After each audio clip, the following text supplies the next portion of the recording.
There's a problem in football, and nobody really wants to talk about it, because it's happening to the rich, the best players in the world, and so the instinct is easy. You're paid millions, shut up and play. Ian 12th man here, where are you? Jude Bellingham just turned 22. He's one of the best players in the world, and right now, he's playing through a torn shoulder, not resting, not recovering. He's played 54 games for Real Madrid, 8 for England. That's 62 games and counting.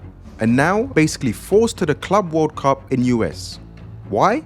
Because if he doesn't, Real Madrid lose their star. The star they promised to the media, so they can cash in as much as possible. $1 billion of prize money to the 32 participating clubs. So instead of surgery, he gets strapped up. They call it commitment. The problem isn't just the schedule. The problem is, who profits from this? Rodri played 63 games in the 22-23 season. That's a game every 4.5 days for 11 straight months. He wins the treble with City, wins the Euros with Spain. Then his body gives out. First hamstring, then a full ACL tear. But here's the part everyone missed. Rodri warned us, said players were close to striking, begged for fewer games. Nobody listened because there's too much money at stake. Let's ask the question nobody is brave enough to ask. Where are the club owners in all of this? Why aren't they protecting their assets? Why aren't they pushing back against endless fixtures? Because the more games these stars play, the more exposure they get, the more sponsors line up, the more the brand grows. Even if it kills the player. Data from CIES shows that most players don't play more than 40 games a season. Only 0.31% players play over 60. But let's be honest, who drives the football economy? The 0.31%. The finals, the World Cups, the Champions League knockouts, the games that make clubs global. And those games are run through the legs of a few. Rodri, Valverde, Bellingham, Yamal, Hakimi, Pedri.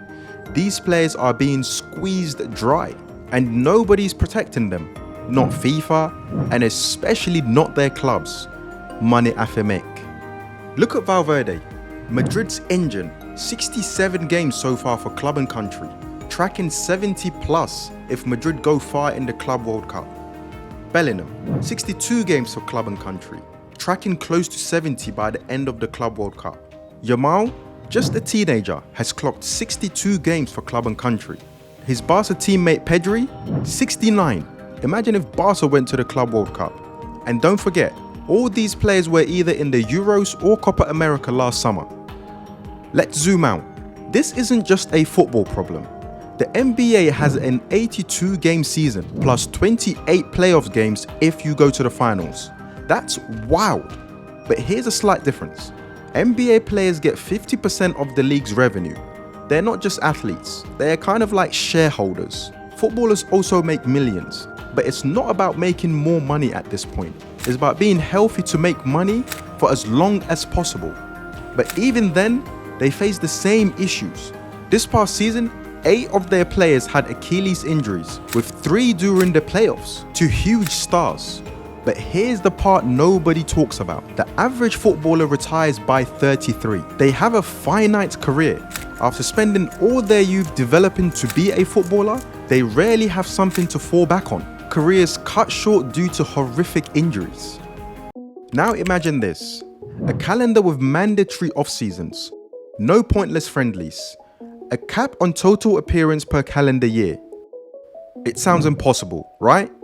But no, it's only impossible because the owners don't want it, and the governing bodies, they won't act without pressure because they too are making a fortune. I don't know anyone who thinks what is actually on show at the Club World Cup is any good. Till next time, peace.